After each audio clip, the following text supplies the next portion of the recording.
L'armée arabe syrienne élimine grand nombre de terroristes et détruit leurs armes dans plusieurs gouvernorats et avance sur les axes de Jobar et Htayt Jarash.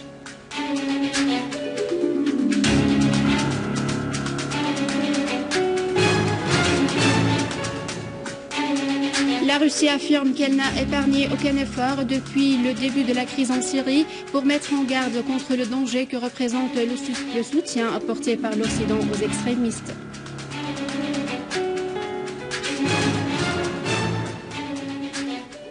L'aviation irakienne détruit des rampes de lancement de missiles et les positions de Daesh.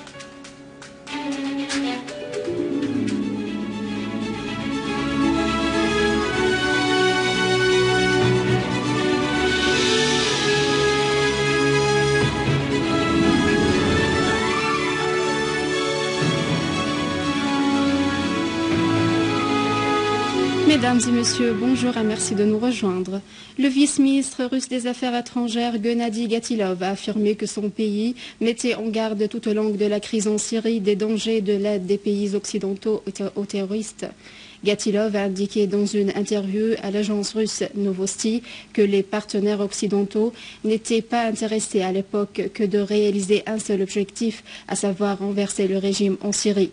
Pour cette raison, ils ont aidé ces terroristes qui combattaient et combattent toujours les autorités syriennes, mais les pays européens ont senti maintenant que l'organisation terroriste de l'État islamique en Irak et au Levant et les extrémistes menaçaient la région tout entière.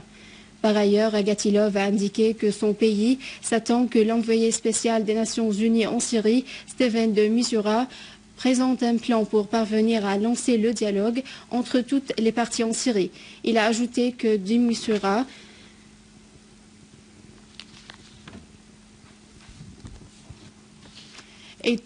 est toujours dans la phase de préparation de son agenda. Il a besoin de s'entretenir avec le gouvernement syrien et la soi-disant opposition et d'autres parties importantes.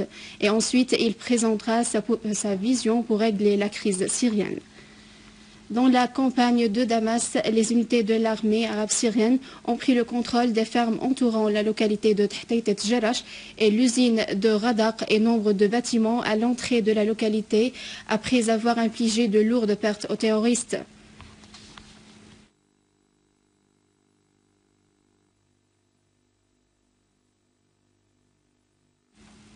L'armée arabe syrienne poursuit sa progression dans le quartier de Jobar sur plusieurs axes et resserre l'étau sur les terroristes et élimine grand nombre de leurs éléments à l'intérieur des tunnels et cible le rassemblement à Jisrin et Ain Terma à la route orientale.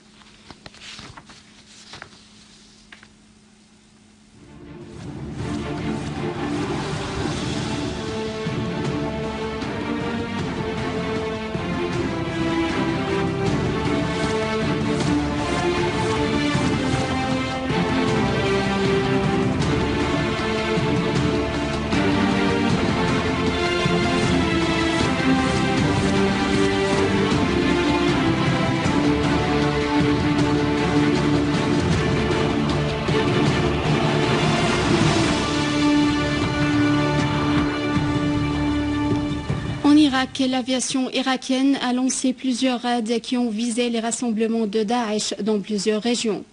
Le ministère de la Défense irakien a indiqué que l'armée irakienne a réussi à détruire nombre de plateformes de missiles et d'adresser des coups durs aux positions de Daesh dans les deux régions de Kerma et El-Sajr, au nord-est de Fallujah et les abords de la ville de Mossoul. L'aviation a également bombardé les positions de Daesh dans les abords de la localité de Amirli, causant la mort de 2 chefs de l'organisation terroriste. Un sénateur américain a appelé à dénaturaliser les Américains qui rejoignent l'organisation de l'État islamique en Irak et au Levant ou qui la soutiennent ou combattent dans ses rangs. Il a précisé qu'il présentera une législation qui interdit à toute personne de rentrer aux États-Unis. Le sénateur républicain de l'État de Texas, Ted Cruz, a affirmé qu'il présentera la loi du terroriste expartiée lundi prochain.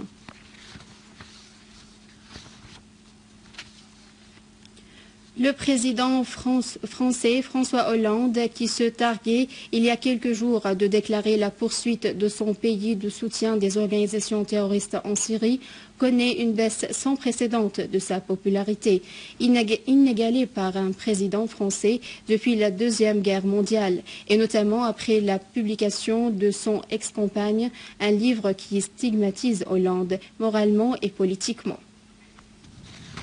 Les paroles se sont accentuées au sujet de la baisse de la popularité de François Hollande, à la suite des séries de scandales qui l'ont éclaboussé, et notamment après la publication du livre de la compagne de Hollande et l'ex-première dame de France, Valérie Trierweiler, intitulé « Merci pour ce moment », qui évoque l'amertume d'une partie de sa vie au palais de l'Élysée.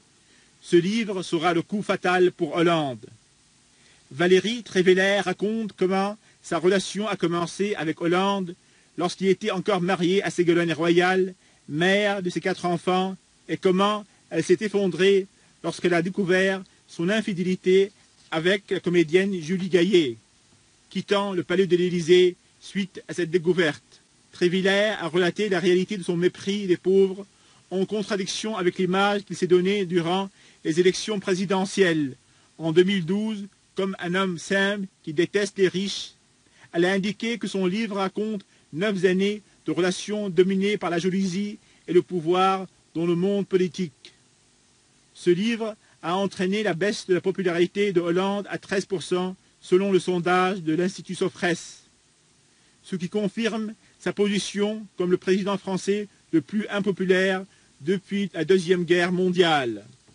Ces déboires, Hollande les a fait projeter sur sa vie politique et privée, notamment en ce qui concerne ses dernières déclarations et son annonce de la poursuite de la fourniture d'armes par son pays aux organisations terroristes en Syrie, ce qui fait de la France un partenaire essentiel et direct dans l'effusion du sang syrien. À la fin de ce journal, je vous rappelle les principaux titres. L'armée arabe syrienne élimine grand nombre de terroristes et détruit leurs armes dans plusieurs gouvernorats et avance sur les axes de Joubar et Htaytet Jarash.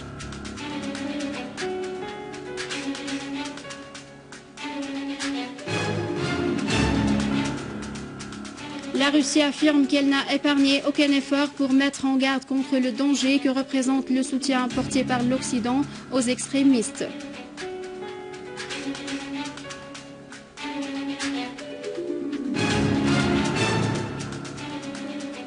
L'aviation irakienne détruit des rampes de lancement de missiles et des positions de Daesh. C'est la fin du journal. Je vous remercie de l'avoir suivi. Je vous rappelle que vous pouvez consulter notre site internet syrienonline.sy pour revoir ce journal et davantage d'informations. Au revoir.